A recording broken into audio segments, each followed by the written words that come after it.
Although the full documents are not expected to be released for several days, the committee is already out with a 39-page summary of its findings. And here are some of the key takeaways. In 4 of the 6 years reviewed, Trump reported a negative income to the IRS. His income was in the green in 2018 after his first full year as president, and again in 2019 before falling back into the red in 2020. The American people got their first look at Donald Trump's tax returns over the Christmas break, and predictably, they're an absolute mess. And as we'll get into in just a second, there are some curious things in Donald's taxes, things he probably didn't want you to see. But first, here's this. The committee also raises questions about IRS scrutiny of a substantial number of declarations made on the former president's returns, despite claiming millions of dollars in deductions from charitable donations.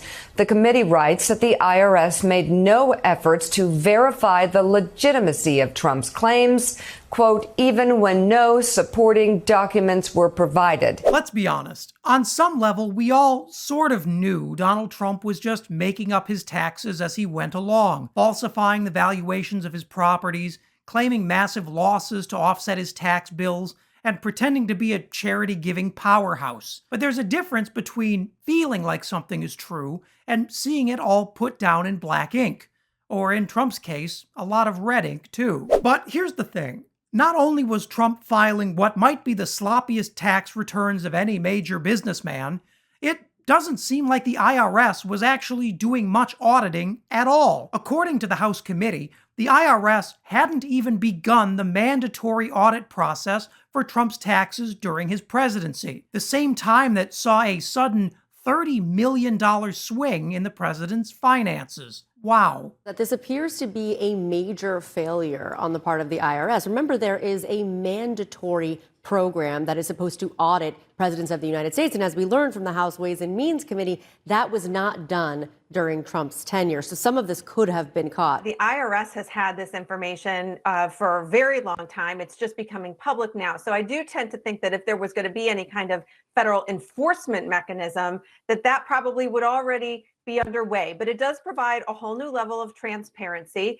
The foreign aspect of it, I think, underscores the concerns that many in the national security community had when he was running for president and when he was president, that his foreign business dealings could potentially have impacted his decisions as president. So just what did the IRS overlook? For one, multiple Trump companies, including one called DJT Aerospace, are reported to have made exactly the same amount that they spent, down to the dollar. That's not normal. And it's even less normal to see that pattern repeated again and again across multiple businesses in multiple parts of the business world. And if the IRS had been looking, they also would have found the Trump bank accounts in China, the Republic of Georgia, Panama, the Philippines, Indonesia, Azerbaijan, Turkey, Brazil, the United Arab Emirates, and nearly a dozen other countries. At the same time, President Trump was conducting diplomacy with these foreign nations, but Citizen Trump had sizable amounts stashed in those countries' bank accounts. Makes you think. That raises an interesting question. If the IRS was legally required to audit these tax returns and yet absolutely did not do that, who screwed up? That's the question on the mind of a lot of Democratic lawmakers in Washington, and the IRS leadership will be facing a very busy January answering those questions in front of a Democratic Senate. Trump's taxes didn't get audited, in fact, until Democrats in the House of Representatives started asking questions. And that was in the year 2019, which was considerably after Donald Trump took office. And none of the audits of former President Trump's taxes since then have even been completed. It is the year 2022.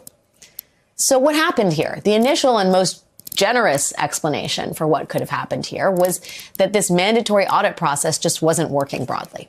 Given the fact that every president up until Trump publicly released his tax returns, you could see how these mandatory audits might have fallen through the cracks. Yeah, listen, with all due respect, it isn't the business of the IRS to just forget to do one of their few legally mandated jobs. And while some media pundits may argue that this is just another result of underfunding the IRS, which is something Republicans absolutely do, you should keep in mind that the agents keeping presidential audits in check are not the same people handling you and me. This is a dedicated team, and they just didn't do their jobs. And it's worth remembering that none of the allegations Trump now faces are new. Trump's former fixer, Michael Cohen, has been talking nonstop for years about Trump's habit of inflating his assets and playing tax return Jenga to minimize what he pays. Here he is on MSNBC just a couple days ago, taking a well-deserved victory lap. It proves what I had said at the time of my House Oversight Committee hearing, that he inflates his assets for his net worth, for his personal financial statement, so that he can get benefits, whether it's on loans, whether it's with insurance, whether it was trying to get a deal like the old post office or the Doral or any of the other acquisitions that he did.